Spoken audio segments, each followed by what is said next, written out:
জীবনে এমন কিছু কাজ রয়েছে যা আমাদের কখনোই করা উচিত নয়, যেমন আশা করা। যদি আপনি আশা করেন আর আপনার আশা পূর্ণ না হয়, আপনি খুবই কষ্ট পাবেন। এবার আপনি যদি প্রতীক্ষা করেন, করতেই থাকেন, আর সেই ব্যক্তি যদি না আসে, তাহলেও খুব কষ্ট পাবেন। আর হলো তুলনা। আপনি যদি তুলনা করতে যান, তাহলে এটাই ভাববেন যে হয় আমি বা অন্য কোনো ব্যক্তি, এই দুজনের মধ্যে কোনো এক ব্যক্তি নিকৃষ্ট। আর এই ভাবনাটাই হলো অনুচিত। যদি আমরা কথা বলি সেই সব বিষয়ে যা আমাদের করা উচিত, যেমন পরীক্ষা। এই পরীক্ষা সবসময় আমাদের আরো সফল করে তোলে, আরো শ্রেষ্ঠ করে তোলে, আরো উৎকৃষ্ট করে তোলে। আসন্ন মহাসংগ্রামের জন্য আমাদের প্রস্তুত করে তোলে এই পরীক্ষা। তাই এই পরীক্ষার থেকে কখনোই পালাবেন না, এর সম্মুখীন হন। আর হলো কর্ম। কর্ম করা কখনোই বন্ধ করবেন না। তুলনা করার বদলে কর্ম করুন, প্রতীক্ষা করার বদলে কর্ম করুন, আর আশা করার বদলে কর্মই করুন। জীবন সফল হয়ে যাবে। দেখুন, সবার শেষে সত্যি বলতে এই কর্ম আর এই পরীক্ষা, এই দুই আমাদের জীবনকে সুখী করে তুলতে পারে। আসুন আর আমার সাথে ভালোবেসে বলুন, রাধা রাধা।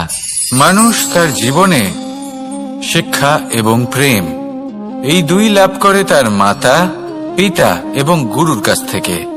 কিন্তু মানুষ সবথেকে বেশি ভালোবাসে নিজের মাতাকে, কারণ মাতা খুব নির্মল চিত্তে ভালোবাসে, শান্ত মনে আমাদের অন্তরে শক্তির সঞ্চার করে থাকেন, আমাদের উৎসাহ দেন, বলশালী করে তোলেন। ব্যাপারটা কিন্তু এমন নয় যে আমরা নিজেদের বাবা বা গুরুকে ভালোবাসি না, তাদেরকেও আমরা অত্যন্ত ভালোবাসি, শুধু ওনাদের কঠোর ব্যবহার দেখলে আমরা একটু ভয় পেয়ে যাই। এবার ওনাদের এই কঠোর ব্যবহার আমাদের ভালো না লাগলেও অত্যন্ত আবশ্যক, কারণ মাতার থেকে আমরা যে শক্তি লাভ করি তা যেন নিয়ন্ত্রণ হারিয়ে বিধ্বংসী না হয়ে ওঠে, আমরা যেন কোনো কুপথে না চলে যাই, আমরা কখনো যেন দোষ না করে ফেলি। শুধু সেই জন্য পিতা এবং গুরু একটু কঠোর হয়ে ওঠেন, এবং ওনাদের এই কঠোর আচরণ ভবিষ্যতে গিয়ে আমরা অবশ্যই বুঝতে পারি।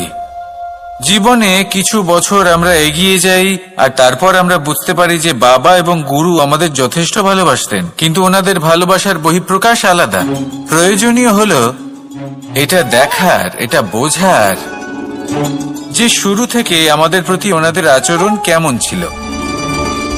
ওনাদের কঠোর হওয়ার পেছনে ওনাদের ভালোবাসাটা বোঝার চেষ্টা করুন, ওনাদের চিন্তাটা বোঝার চেষ্টা করুন, ওনাদের পথপ্রদর্শনের আড়ালে আপনার ভবিষ্যতের জন্য যে পরিকল্পনা ওনারা করেছেন সেটা বোঝার চেষ্টা করুন।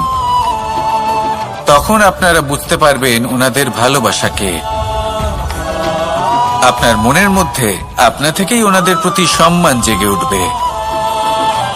নিজের পিতা এবং নিজের গুরু, এই দুজনের প্রতি কৃতজ্ঞতা প্রকাশ করুন আর আমার সাথে ভালোবেসে বলুন, রাধা রাধা। আমি অনেক সংখ্যক মানুষকে দেখেছি, তাদের কাছে অত্যাধিক জ্ঞান আছে, শিল্প আছে, ধন আছে, কীর্তি আছে, কিন্তু তারা এই সব কিছু নিজেদের কাছেই রাখেন, এই সমাজে বিতরণ করেন না। কারণ হলো ভয়। ওনাদের মনে হয় যে যদি আমি এই সব কিছু সমাজে বিতরণ করি, তাহলে সমাজ আমার শিল্প হোক, ধন হোক, জ্ঞান হোক, কীর্তি হোক, সবকিছু চুরি করে নিয়ে যাবে, আর তার বদলে আমি কিছুই পাবো না। এটা কিন্তু সত্য নয়। সত্য হলো এটাই যে যদি আপনি নিজেকে এই সংসারের প্রতি সমর্পিত করেন, তাহলে এই সংসার আপনার প্রতিও সমর্পিত থাকবে। আপনি শুধু ধন, জ্ঞান, কীর্তি, সম্মান পাবেন তাই নয়, বরং এই সমাজ আপনাকে নিজের চোখে হারাবে, মনের মধ্যে স্থান দেবে। তাই এই ভয় ত্যাগ করে দেখুন কিভাবে এই সমাজ আপনাকে প্রেম সমর্পণ করে। আসুন আমার সাথে ভালোবেসে বলুন, রাধা রাধা। জীবন কিসের উপর নির্ভরশীল? ধনের ওপর, বৈভবের ওপর, নিঃশ্বাসের ওপর? না, এই জীবন নির্ভরশীল বিশ্বাসের ওপর। বিশ্বাস নিজের ওপর, বিশ্বাস আমাদের আপনজনের ওপর। কিন্তু যখন এই বিশ্বাস ভেঙে যায় তখন মানুষের মনও ভেঙে যায়, আর তারপর সে অন্য কিছু করতেই পারে না। তখন কি করা যেতে পারে? 3টে কাজ আছে যা আপনি করতে পারেন। প্রথম, ভালোবাসা। যাকে আপনি ভালোবাসেন, যারা আপনাকে ভালোবাসে, ভুল যারই হোক না কেন, তার কাছে ক্ষমা চাইতে কখনোই সংকোচ বোধ করবেন না। দ্বিতীয় হলো বিশ্বাস। যারা আপনাকে ভালোবাসেন, আপনাকে বিশ্বাস করেন, তাদের বিশ্বাস কখনো ভাঙবেন না। তৃতীয় হলো আশা। যারা আপনাকে ভালোবাসেন, আপনাকে বিশ্বাস করেন, তাদের আশা আপনার সাথে জড়িত। তাদের থেকে কখনো কিচ্ছু লুকোবেন না। এই 3টে কাজ করুন, আর এই জীবন সুপ্রসন্ন হয়ে বলবে, রাধা রাধা। মানুষের জীবনে 2 ধরনের আবেগ থাকে যা চিরকাল তার সাথে বসবাস করে। প্রথম, স্বপ্ন। দ্বিতীয়, অজুহাত।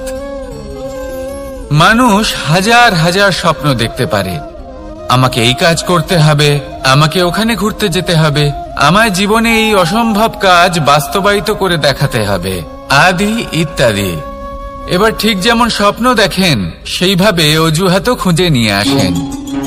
আমি এই স্বপ্ন পূরণ করতে পারলাম না, কারণ আমাকে কেউ সাহায্যই করল না, কারণ আমি দুর্বল হয়ে পড়েছিলাম, কারণ আমার কাছে সময়ই ছিল না, আদি ইত্যাদি। এবার সাফল্য এবং অসফলতার মাঝখানে এই ধরনের সংঘর্ষ হতে থাকে। সাফল্য তখন লাভ করা সম্ভব যখন আপনার স্বপ্ন আপনার অজুহাতের থেকে অনেক বড় হয়, আর অসফলতা তখন পাবেন যখন আপনার অজুহাত আপনার স্বপ্নের থেকে অনেক বড় হয়। আপনি যদি সাফল্য লাভ করতে চান, তাহলে চেষ্টা করতে থাকুন, পরিশ্রম করুন। যদি অসফল হন, তাহলে ভয়ভীত হওয়ার কোনো প্রয়োজন নেই। নিজের ভুল বুঝুন, তাকে শুধরে নিন, আবার চেষ্টা করুন। কিন্তু যদি নিজের জীবনে অজুহাত নিয়ে আসেন, তখন স্বপ্ন কখনো পূরণ হবে না। আসুন আমার সাথে ভালোবেসে বলুন, রাধা রাধা।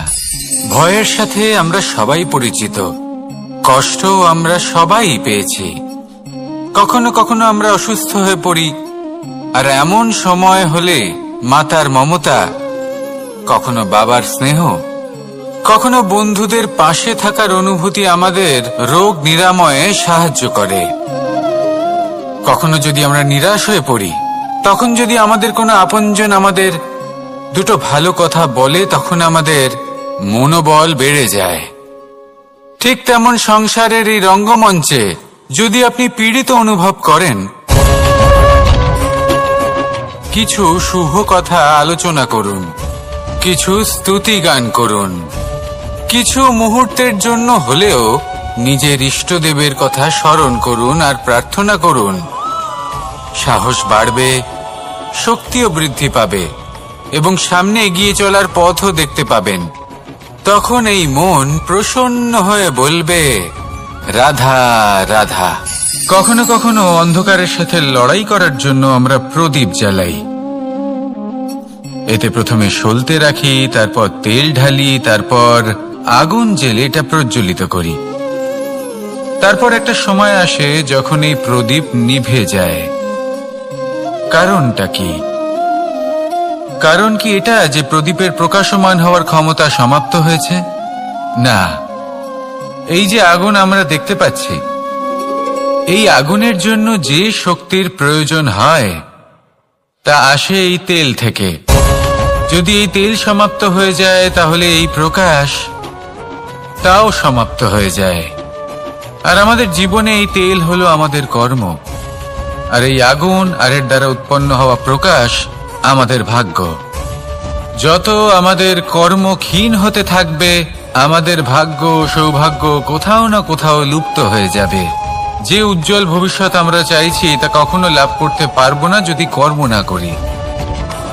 ঠিক যেমন তেল ছাড়া অগ্নি উৎপন্ন হয় না, তেমনি কর্ম ছাড়া সৌভাগ্য হয় না।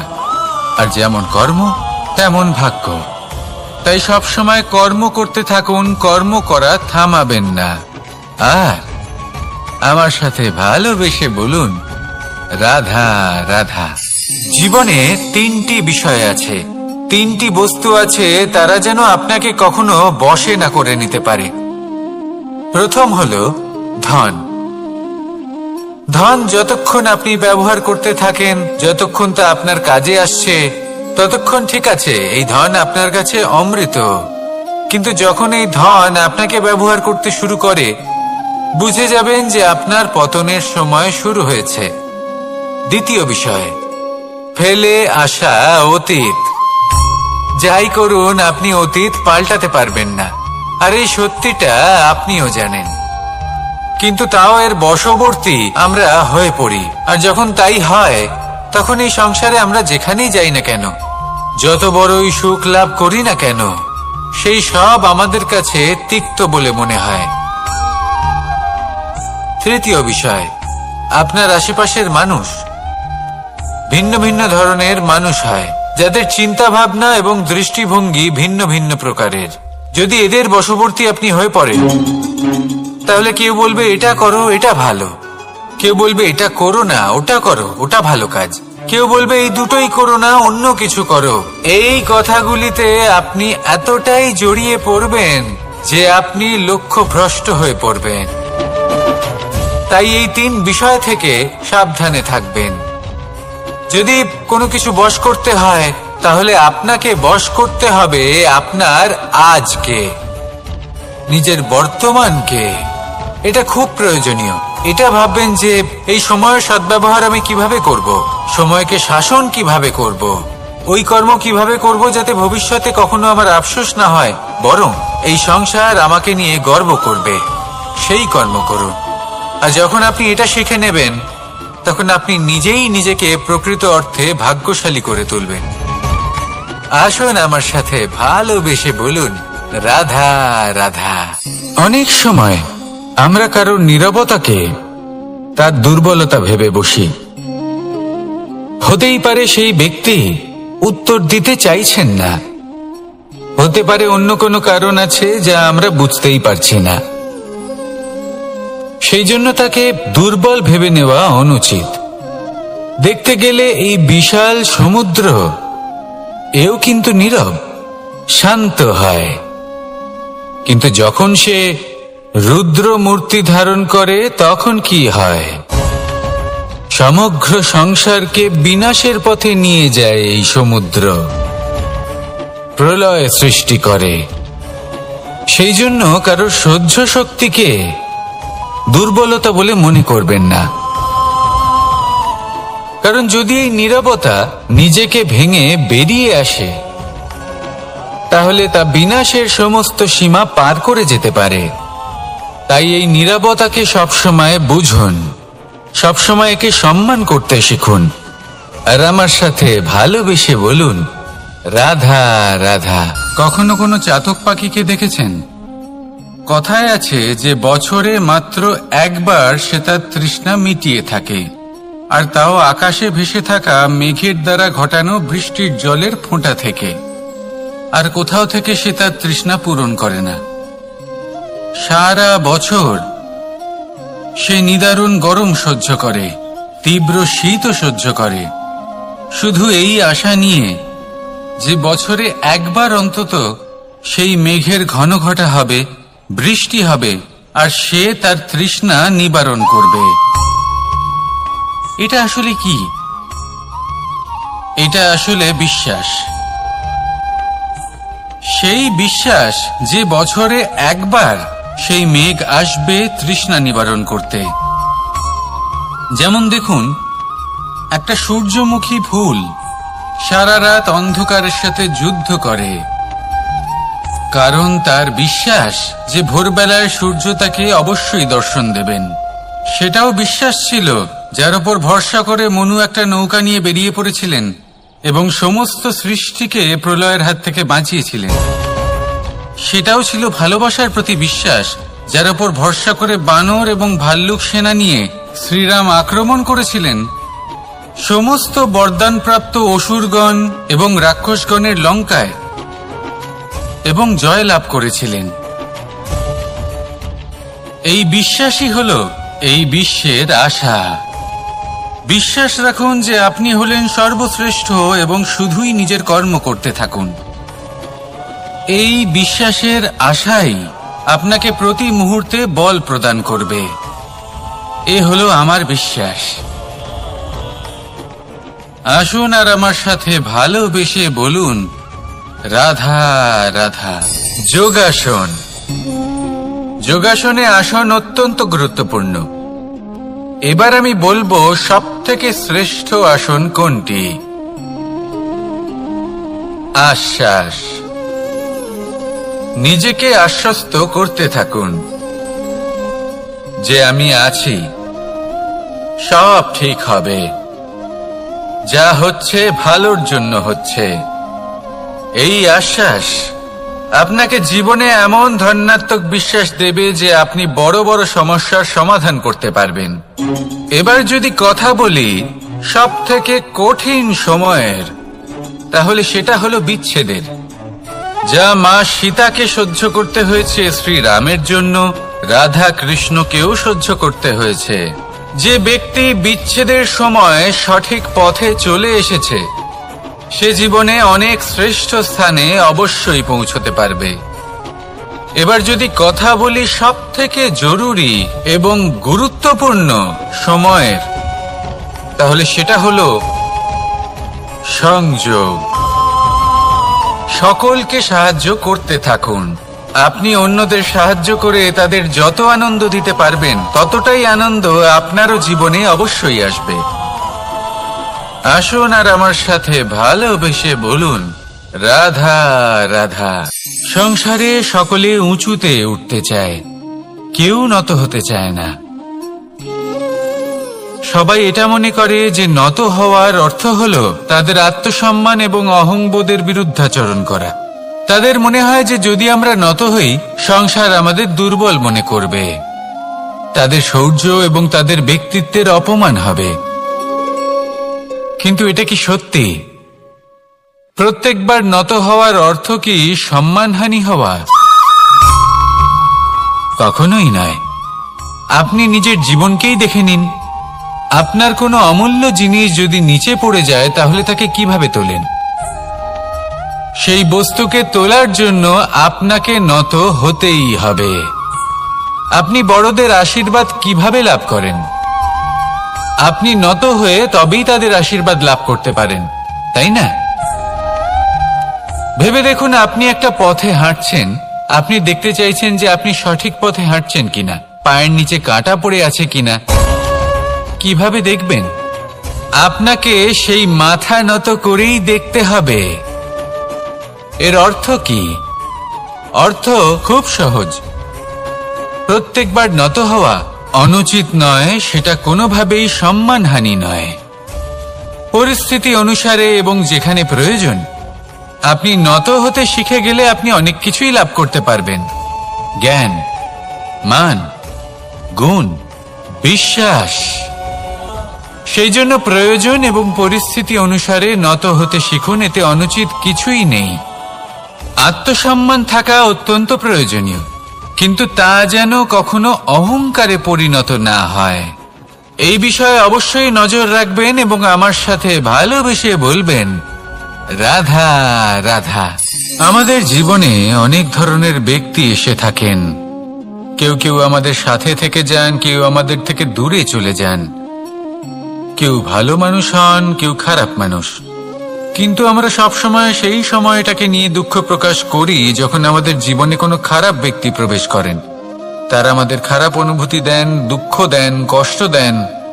আমরা সবাই তাকে ভালো মন্দ কথা বলি, কিন্তু কেন? এমন বিভিন্ন ধরনের মানুষ, খারাপ মানুষ, ভালো মানুষ সবার জীবনেই আসেন এবং সকলকেই একটা অমূল্য শিক্ষা দান করে যান। এবার আপনি নিজেই ভেবে দেখুন, জীবনে যখন প্রথমবার আপনি আগুন স্পর্শ করেছিলেন তখন আপনি একটা শিক্ষা লাভ করেছিলেন যে আমাকে আগুনের থেকে একটু দূরে থাকতে হবে। তারপর আস্তে আস্তে আপনি শিখলেন যে কিভাবে এই আগুনকে নিয়ন্ত্রণে রাখতে হবে। তারপর আপনি শিখলেন যে কিভাবে নিজের জীবনে তাকে প্রয়োগ করতে হবে, তা সে অন্ধকারে প্রকাশ লাভ করার জন্য হোক বা খাবার বানানোর জন্য। সেইভাবেই কোনো খারাপ ব্যক্তি যখন আপনার জীবনে আসে কোনো শিক্ষা দিয়ে যান, তার প্রতি কৃতজ্ঞ থাকুন। তার বিষয় খারাপ ভাবার বা খারাপ অনুভূতি নিয়ে থাকার কোনো প্রয়োজন নেই। সেই শিক্ষা লাভ করুন, ইতিবাচক মনোভাব নিয়ে জীবনের সামনে এগোতে থাকুন। কেউ নেই যিনি আপনাকে বাধা দিতে পারেন। আসুন আমার সাথে ভালোবেসে বলুন, রাধা রাধা। জীবনে সাফল্য লাভ করতে হলে মানুষকে উচিত পথে চলতে হবে, কিন্তু তার থেকেও বেশি গুরুত্বপূর্ণ হলো এটা বোঝা যে সেই পথে চলতে চলতে কখন আমাদের দাঁড়াতে হবে আর কখন আমাদের চলতে হবে। এই শিক্ষা অত্যন্ত গুরুত্বপূর্ণ। এবার দেখুন, ছোট্ট একটা কথা রয়েছে, ওকে আটকিও না, যেতে দাও। এই বাক্যের অর্থ কি? অর্থ যে কাউকে আটকিও না, যে এগোতে চাইছে তাকে এগোতে দাও, তার পথে বাধা সৃষ্টি করো না। এবার এই ছোট কথাতে এক অনুচিত স্থানে আমি দাঁড়িয়ে পড়ি। আটকাও, যেতে দিও না। এবার এর অর্থ কি হলো? যে এই ব্যক্তিকে আটকাও, তাকে জীবনে এগোতে দিও না, এর পথে বাধা সৃষ্টি করো। এবার এই ছোট কথাতে অনুচিত স্থানে যদি আমি আটকে যাই, তবে ভাবো কত পার্থক্য হলো। এই শিক্ষা কতটা গুরুত্বপূর্ণ সেটা শিখুন, আর এই শিক্ষা আমাদের জীবনে কতটা গুরুত্বপূর্ণ হতে পারে সেইটা বুঝুন। বুঝে যান, শিখে যান জীবনে কখন সামনে এগোতে হবে আর কখন থামতে হবে। মন প্রসন্ন হয়ে বলবে, রাধা রাধা। সময় যা সবকিছুকে সমান করে দিতে পারে, যা সব থেকে বেশি শক্তিশালী, সব থেকে বড় সম্পত্তি, সব থেকে বড় শিক্ষক এবং সব থেকে বড় সুযোগ। এই সময় যখন ভালো যায় তখন তা আপনাকে আমিত্বে মত্ত করে তোলে, অহংকারে নিমজ্জিত করে দেয়। আর যখন খারাপ হয় তখন দুঃখের সাগরে নিজের প্রতি ঘৃণাবোধে নিমজ্জিত করে। তাই এই সময় যা এত শক্তিশালী এক সম্পত্তি, এত মহান একটি ধন, তাকে এমনি এমনি নষ্ট হতে দেবেন না। এই সময়ের সাথে কি করবেন, কিভাবে করবেন তা ভাবতে গিয়ে এবং করতে গিয়ে সময় নষ্ট করবেন না। যদি আপনি এই সময় নষ্ট করেন, তাহলে সময়ও নিশ্চিত করবে যে আপনার সাথে কি করা উচিত। তাই সময়ের সদ্ব্যবহার করুন আর আমার সাথে ভালোবেসে বলুন, রাধা রাধা। আপনারা সবাই একটা গাছের পাতাকে দেখুন, যতক্ষণ পর্যন্ত গাছের সাথে মানে গাছের ডালের সাথে জুড়ে থাকে সে সবুজ থাকে, বাতাসের সাথে সে নড়তে থাকে। যতক্ষণ পর্যন্ত ও সূর্য থেকে পাওয়া রশ্মির শক্তি গাছে পৌঁছে দেয় ততক্ষণ ও ডালের সাথে যুক্ত থাকে। কিন্তু যখন সেই পাতা শুকিয়ে যায় তখন তার কোনো গুরুত্ব থাকে না। সেই পাতা গাছের ডালে এবং বৃক্ষের কাছে বোঝা হয়ে থেকে যায়। এবং এমন এক সময় আসে যখন সেই ডালটি শুকনো সেই পাতাকে পরিত্যাগ করে। এটাই আমরা এই প্রকৃতিতে দেখি এবং এটাই হলো সত্য। আর এটাই আমাদের জীবনে খুব বড় একটা শিক্ষা। যদি আপনিও নিজের জীবনে নিজের আপনজনদের কাছে বোঝা স্বরূপ হয়ে দাঁড়ান, তাহলে তারা আপনাকে যতই ভালোবাসুক না কেন, ওনারা যদি নাও চান তাহলেও এমন এক দিন আসবে যখন আপনার আপনজন আপনাকে পরিত্যাগ করবে। সেই জন্য সবসময় আত্মনির্ভর হয়ে ওঠার চেষ্টা করুন, নিরন্তর পরিশ্রম করতে থাকুন, কারোর ওপর বোঝা হয়ে থাকবেন না, বরং তার সাথে মিলে দায়িত্ব পালন করুন। এমনটা করবেন তাহলে আপনার সম্মানও বজায় থাকবে এবং সম্পর্কের মধ্যে আপনার মূল্যও বজায় থাকবে। আসুন আর আমার সাথে ভালোবেসে বলুন, রাধা রাধা।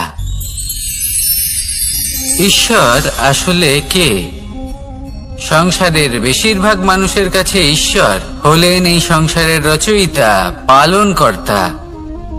কারোর কাছে উনি জ্ঞাতা, কারোর কাছে উনি হলেন আস্থার প্রতীক, আবার কারোর জন্য শুধুমাত্র অন্ধবিশ্বাস। কিন্তু এই ঈশ্বর কি কোনো শরীর, নাকি একটা বোধ, নাকি শুধুই শ্রদ্ধা? ঈশ্বর হলেন তিনি যিনি হলেন আপনার ইষ্ট। সেই জন্যই তো গুরু, মাতা, পিতা এনাদেরও ঈশ্বরই বলা হয়েছে। যাদেরকে আমরা ঈশ্বর বলে মনে করি, যারা আমাদের ইষ্ট, তারা আমাদের একটি পথ দেখান, একটি দিকে চালিত করেন। সেই পথে চলে আপনি শুভ কর্ম করতে পারেন। আর যখন কোনো ব্যক্তি তার ঈশ্বরের আদেশ পালন করেন, তখন সে নিজে থেকেই শুভ পথে অগ্রসর হয়ে যান। বেশ কয়েকজন মানুষ ঈশ্বরের ওপর আস্থা রাখেন এবং ভাবেন যে অনুচিত কোনো কাজ করা উচিত নয়, ঈশ্বর দেখছেন। ওনারা ভয় পান যে কোনো অনুচিত কর্ম করলে কে জানে তার পরিণাম কি হবে। এমন অনেক ব্যক্তি রয়েছেন যারা ঈশ্বরকে বিশ্বাস করেন এবং জানেন যে ঈশ্বর তাদেরকে দেখছেন, তাই যে যে শুভ কর্ম ওনারা করেছেন তার ফল তারা অবশ্যই পাবেন। এবার আপনি ভয় পেয়ে ঈশ্বরকে বিশ্বাস করবেন নাকি বিশ্বাসের দ্বারা ঈশ্বরকে বিশ্বাস করবেন, সেই সিদ্ধান্ত আপনারই। কিন্তু হ্যাঁ, যদি আপনার মনে ঈশ্বরের জন্য কোনো স্থান থাকে, যদি আপনার কোনো ইষ্ট থাকেন, যদি আপনি কাউকে ঈশ্বর মনে করেন, যার প্রত্যেক আদেশ আপনি পালন করে থাকেন, তাহলে বলি ঈশ্বর কখনো আপনাকে অনুচিত পথে চালিত করবেন না। আসুন আমার সাথে ভালোবেসে বলুন, রাধা রাধা। কথায় আছে যে স্বপ্ন এবং লক্ষ্য হলো একটি মুদ্রারই দুটি দিক। যতক্ষণ না স্বপ্ন দেখছেন ততক্ষণ বুঝবেন কি করে আপনার লক্ষ্য কি?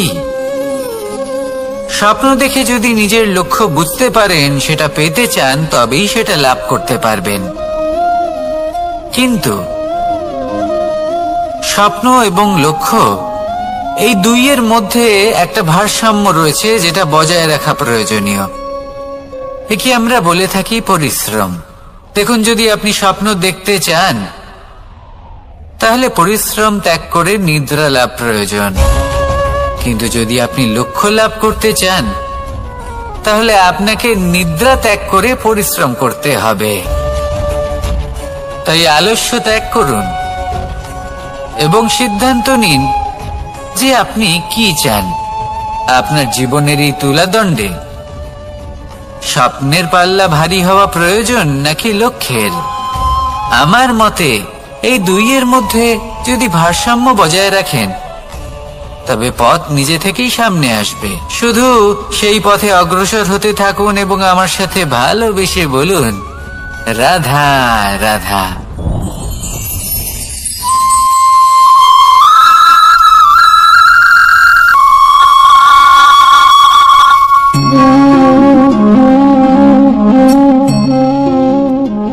মোহনের বাঁশির এই সুর, এই সঙ্গীত কার না পছন্দ হয়? সবারই খুব ভালো লাগে। এবার এই সুর আসে কোথা থেকে? কেউ বলবেন কৃষ্ণের হৃদয় থেকে, সত্য কথা, এই সুর হৃদয় থেকে নির্গত হয় এবং প্রকট হয় এই বাঁশি থেকে। এই বাঁশিটাকে দেখুন, এই ছিদ্রগুলি দেখুন, প্রত্যেকটা সুর থেকে নিজস্ব একটা স্বর নির্গত হয়। এবার যে ব্যক্তি এই সমস্ত সুর এবং স্বর বুঝতে পারেন, এতে নিপুণ, তিনি এই বাঁশির দ্বারা যে সুর নির্গত করবেন তা তো মধুর অবশ্যই হবে। এবার জীবনের সাথেও কিছুটা এরকমই ঘটে। জীবনের কিছু নীতি থাকে, অর্থ, কুটুম্ব এবং আধ্যাত্মিক। যদি জীবনের প্রত্যেকটা মুহূর্ত সুখময় হয় এরকম আপনি চান, তাহলে এই তিনটি নীতিতে আপনাকে নিপুণ হতে হবে। কোনো একটি বিশেষ নীতির প্রতি যদি আপনি বেশি ঝুঁকে পড়েন, তাহলে বাকি দুই নীতি থেকে যা সুখ লাভ করা সম্ভব তা পারবেন না। ধন অর্জন করতে হবে পরিবারের জন্য, পরিবারের সুখ মনের শান্তির জন্য। মনে শান্তির প্রয়োজন মনের শুদ্ধতার জন্য। যখন এই মন শুদ্ধ হবে, জীবন শুদ্ধ হবে, পবিত্র হবে, সুন্দর হবে এবং ভালোবেসে বলবে, রাধা রাধা। আমি রথে যাত্রা করি, তাতে বারবার পথে থামি আর দেখি যে আমি অনুচিত দিকে যাচ্ছি না তো, আমি উচিত পথেই যাচ্ছি তো। কারণটা কি? কারণ হলো যাতে আমি পথভ্রষ্ট না হয়ে যাই। জীবনযাত্রাতেও এটাই প্রয়োজন। জীবনযাত্রায় ভোগ বিলাসের পথে হারিয়ে যাওয়া খুব সহজ। বারবার থেমে আপনাকে দেখতে হবে, নিজেকে কিছু প্রশ্ন করতে হবে। আমি কি আজ সেই কর্মই করছি যেটা আমি করতে চেয়েছিলাম? আমি কি আজ সেই জীবন যাপন করছি যেমন আমি যাপন করতে চেয়েছিলাম? যদি এই প্রশ্নগুলোর উত্তর হ্যাঁ হয়, তাহলে এগোতে থাকুন, নয়তো থেমে যান এবং বিচরণ করুন। মনে রাখবেন, এই সংসার অত্যন্ত জটিল আর এতে হারিয়ে যাওয়া অত্যন্ত সরল। সেই জন্য নিজে থেকে বারবার থামা এবং জীবন চিন্তন করা অত্যন্ত আবশ্যক। তাহলে সেটাই করুন আর আমার সাথে ভালোবেসে বলুন, রাধা রাধা। এই সংসারে যখনই দুজন মানুষ একত্রিত হয়ে কোনো সমস্যার বিষয়ে আলোচনা করেন, তখন হয় সবার শেষে কোনো না কোনো সমাধান বের করেন বা কোনো না কোনো বিবাদ করেন। এই বিবাদ হলো মনুষ্য জীবনের সব থেকে বড় ঝামেলা, সব থেকে বড় সমস্যা। ভেবে দেখুন, এই বিবাদ কেন হয়? তখনই হয় যখন বার্তালাপ ঠিকমতো হয় না। আর বার্তালাপ ঠিকমতো কেন হয় না? কারণ বেশিরভাগ সময় মানুষ একটাই ভুল করে বসে। সামনের মানুষের কথা শোনেন, কিন্তু তার উত্তর দেবার জন্য, তার কথার মর্ম বোঝার জন্য নয়। কিন্তু যেদিন থেকে, যে মুহূর্ত থেকে আপনি এটা শিখতে শুরু করে দেবেন যে আমি অপরের কথা শুনব, কিন্তু সেটা বোঝার জন্য, তাকে উল্টে জবাব দেবার জন্য নয়, সেদিন থেকেই বিবাদের সমাপ্তি ঘটবে আর বার্তালাপ স্পষ্ট হয়ে যাবে। দেখুন, হয় সামনের মানুষের কথা বুঝতে শিখুন বা নিজের বক্তব্য ভালোভাবে সামনের মানুষটাকে বুঝিয়ে বলুন। বার্তালাপ নাকি বিবাদ, আপনি কোনটা চান? সিদ্ধান্ত আপনার। আসুন আর আমার সাথে ভালোবেসে বলুন, রাধা রাধা। কাম, তৃতীয় পুরুষার্থ। এবার অধিকাংশ মানুষই কাম বলতে বিলাসিতা, বাসনা, লালসা মনে করে ফেলে। আসলে এমন কিছুই নয়। কামের বাস্তবিক অর্থ কি? কামের বাস্তবিক অর্থ হলো কামনা। প্রতিটা ব্যক্তি, প্রতিটা মানুষ, প্রতিটা জীব এই সংসারে কোনো না কোনো বিশেষ কারণে আসে। সেই কারণকে পূর্ণ করার জন্য কর্ম করাকে কাম বলে। এখন সেটা সবার জন্য ভিন্ন হতে পারে। কারোর কাছে সেটা জ্ঞান অর্জন করা হতে পারে, আবার কারোর কাছে নির্মাণ করা হতে পারে। কারোর জন্য পরিবারকে সঞ্চালন করা হতে পারে, আবার কারোর জন্য এই সংসার থেকে পাপ দূর করা হতে পারে। কিন্তু সবথেকে গুরুত্বপূর্ণ হলো যে মানুষ যেন নিজের কর্ম ঠিক করে করে, সম্পূর্ণ যত্ন নিয়ে করে। তৃতীয় পুরুষার্থ মানে এই কাম। এটার অনুচিত অর্থ নিজেকে বোঝানো মানেই সমগ্র জীবনকে অর্থহীন করে দেওয়া। তাই প্রেম দ্বারা আপনার এই সংসারে আসার কারণটাকে অনুসন্ধান করুন, আর এই প্রেমের সাথেই বলুন রাধা রাধা। প্রেম আড়াই অক্ষর, মাত্র আড়াই অক্ষরের এই শব্দ প্রেম, এর মধ্যে ত্রিলোকের এবং সমগ্র ব্রহ্মাণ্ডের বীজ নিহিত আছে। এমন কি আছে যে এই প্রেম করতে পারে না? যেখানে শক্তি এবং বিদ্যা প্রয়োগ করে আপনি কিছুই করতে পারবেন না, সেটাও প্রেম দ্বারা অর্জন করা সম্ভব।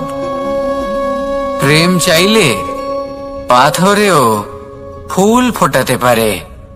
প্রেম চাইলে ন্যাড়া পাহাড়ের বুক চিড়ে নদীপথ তৈরি করতে পারে। চাইলে নিরক্ষর ব্যক্তিকে সংসারের শ্রেষ্ঠ জ্ঞানী করে তুলতে পারে। শুধুমাত্র এই প্রেমের জন্য সবার দুষ্টু কানাই ঘনশ্যাম হয়ে উঠেছিল। শুধুমাত্র এই প্রেমের টানেই ত্রিলোকের স্বামী দ্বারকাধীশ নির্ধন সুদামার পদসেবাও করেছিলেন। এই প্রেম হলো সংসারের সব থেকে বড় শক্তি। এই সংসারের আধার হলো প্রেম। এমন কিচ্ছু নেই যা এই প্রেমের পক্ষে সম্ভব নয়। যেখানে বিদ্যা এবং শক্তি সাহায্য করতে পারে না, সেখানে এই প্রেম আপনাকে জয়ী করে দিতে পারে। তাহলে আসুন আর আমার সাথে ভালোবেসে বলুন রাধা রাধা। আমরা যখনই কোনো যাত্রায় যাব বলে মনে করি, তখনই আমরা প্রস্তুত থাকি আসন্ন বিপদের জন্য বা সংকটের জন্য। যেমন যদি আমাদের মনে হয় যে আজকের পরিবেশ খুব ঠান্ডা হবে, তাহলে আমরা গরম বস্ত্র ধারণ করি বা সেটাকে সাথে নিয়ে যাই। যদি মনে হয় যে বৃষ্টি হতে পারে বা বৃষ্টি হয়ে চলেছে, আমরা দেখছি, তাহলে আমরা একটা ছাতা সাথে নিয়ে নিই। আমরা প্রস্তুত থাকতে চাই এবং এটাই উচিত, এবং সেই কারণেই আমরা যাত্রায় সাফল্য লাভ করি। কিন্তু যদি আমরা কথা বলি জীবনযাত্রা নিয়ে, যা কিনা সব থেকে বেশি গুরুত্বপূর্ণ, তাহলে তার জন্য আমরা পূর্ণরূপে প্রস্তুত থাকি না। আশেপাশের মানুষ, এই সমাজ, আমাদের সাথী, আমাদের মিত্ররা যে কোনো মুহূর্তে বদলে যেতে পারেন। সেই জন্য আমরা নিজেদেরকে কখনো সাবধান করি না, কখনোই নিজেদের প্রস্তুত করি না। আমাদের এটা কখনোই মনে হয় না যে এরকম হতে পারে, আর সেই কারণেই শেষে গিয়ে আমরা অত্যন্ত দুঃখ পাই। একটা অমূল্য শিক্ষা আছে যেটা আমাদের লাভ করা উচিত। সতর্ক থাকা উচিত। এই জীবনযাত্রার জন্য শুধুমাত্র এই পরিবেশের বিষয়ে তথ্য সংগ্রহ করা বা তাকে অনুমান করা, এটুকু হলেই চলবে না। আমাদের আশেপাশের মানুষজনকে দেখতে হবে, তাদের স্বভাব পরিস্থিতির ওপর নজর রাখতে হবে। যখন তারা রং পাল্টাচ্ছেন, নজর রাখতে হবে। তা অত্যন্ত আবশ্যক। পরিবর্তন আপনার জীবনে অবশ্যম্ভাবী। সঠিকভাবে তার সম্মুখীন হন। আসুন আমার সাথে ভালোবেসে বলুন রাধা রাধা। আপনি এটা শুনে থাকবেন যে ছোট্ট একটা বালক, সে ঈশ্বরের প্রতিরূপ হয়। কিন্তু এমন কেন বলা হয় তা কি আপনি কখনো ভেবে দেখেছেন? আমি আপনাকে বলছি, কোনো একটা ছোট্ট বালককে দেখুন। সে কি করে? সকলকে সমান চোখে দেখে। ওর মনে না কোনো ছলনা রয়েছে, না কোনো কপটতা, না অহংকার রয়েছে, আর না কোনো বিষয় নিয়ে কোনো চিন্তা। সকলকে সে সমান চোখে দেখে আর নিজের মধ্যেই প্রসন্ন থাকে, সকল বিকার থেকে মুক্ত। এগুলোই তো সেই গুণ, সেই বালকের মধ্যে, যা হলো ঈশ্বর স্বরূপ। এবার ভেবে দেখুন, যদি প্রত্যেকটা মানুষ এই ছোট বালকের মতো সেই সব গুণ নিজের মধ্যে জাগ্রত করে তোলে, তাহলে কি হবে? তারাও ঈশ্বর তুল্য হয়ে উঠবে।